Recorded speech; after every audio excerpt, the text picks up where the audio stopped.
दुनिया के हर ब्लेड की साइज और डिजाइन एक ही तरह के क्यों होते हैं? इस दुनिया में पहले मुर्गी आई थी कि अंडे? आज की वीडियो इसी टॉपिक पर है, तो चलिए जानते हैं इन दोनों सवालों का जवाब। लेकिन उससे पहले अगर आप हमारे चैनल पे नए हो तो प्लीज हमारे चैनल को सब्सक्राइब कर दीजिए। तो चलिए वीडियो शुरू करते हैं।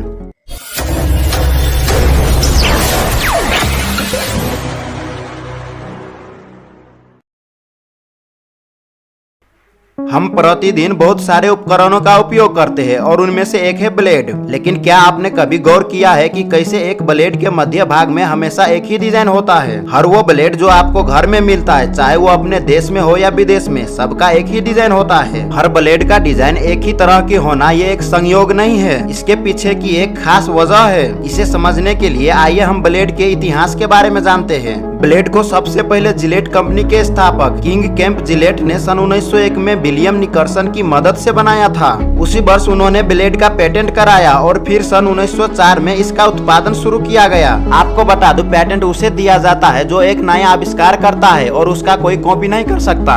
उस वर्ष लगभग 165 ब्लेड बनाए गए थे। उस जमाने में ब्लेड का शेविंग के अलावा और कोई मकसद नहीं होता था। ब्लेड को इस तरह से डिजाइन किया गया था कि वो उस रेजर में फिट हो जाए, जिसके लिए उन 3 छेदों की आवश्यकता थी। उस समय जिलेट कंपनी ने ही शेविंग रेजर भी बनाया था। इस वजह से जिलेट ने अपने ब्लेड्स को इस खास पैटर्न्स में डिजाइन किया था। हालांकि बाद में कई अन्य कंपनी ब्लेड के उत्पादन करने लगे, लेकिन जिलेट रेजर बनाने वाला कंपनी एकमात्र बना रहा। इसने अन्य सभी कंपनियों को अपने ब्लेड के लिए समान डिजाइन रखने के लिए मजबूर किया, ताकि वो सभी शेविंग रेजर में फिट हो सके। समय बदलता गया और अन्य चीजों के लिए भी ब्लेड का इस्तेमाल किया जाने लगा, लेकिन डिजाइन वही बना रहा।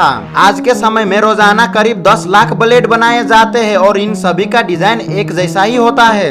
तो दोस्तों चलिए अब चलते हैं दूसरी सवाल की ओर। एक सवाल जो लोग सालों से पूछ रहे हैं, पहले क्या आया था, मुर्गी या अंडा? और जबकि इतने सालों में हर कोई सवाल पूछता रहा, वास्तव में किसी के पास इसका सही जवाब नहीं था। हम में से ज्यादातर ये प्रश्न केवल मनोरंजन के लिए पूछा करते हैं, लेकिन अब ऐसा लगता है कि वैज्ञानिकों ने इसका जवाब ढूंढ लिया है। सवाल ये है कि अंडा आया कहाँ से? मुर्गी ने पैदा किया होगा, लेकिन फिर हम ये भी कहते हैं कि मुर्गी भी तो अंडे से ही पैदा होती है ना। आपको बता दो, इस सवाल का जवाब अंडा है, यानी कि सबसे पहले इस दुनिया में अंडा आया था। इससे पहले कि एक बार फिर से हम इस घेरे में आए, आइए समझते हैं कि इस सवाल का जवाब अंडा क्यों है। जवाब के पीछे की वजह देखने से पहले आपको बता दूं कि कई वैज्ञानिकों ने दावा किया है कि मुर्गी पहले आई थी। इसका मतलब है कि अंडा बनाने के लिए प्रोटीन की आवश्यकता होती है। ये सवाल है कि हम किस तरह की मुर्गी की बात कर रहे हैं, वो जो मुर्गी ने पैदा किया है या वो जिसमें मुर्गी है। उदाहरण के लिए काल्पनिक रूप से यदि एक हाथी अंडा देता है जिससे एक शेर पैदा होता है, तो वो किसका अंडा कहलाएगा?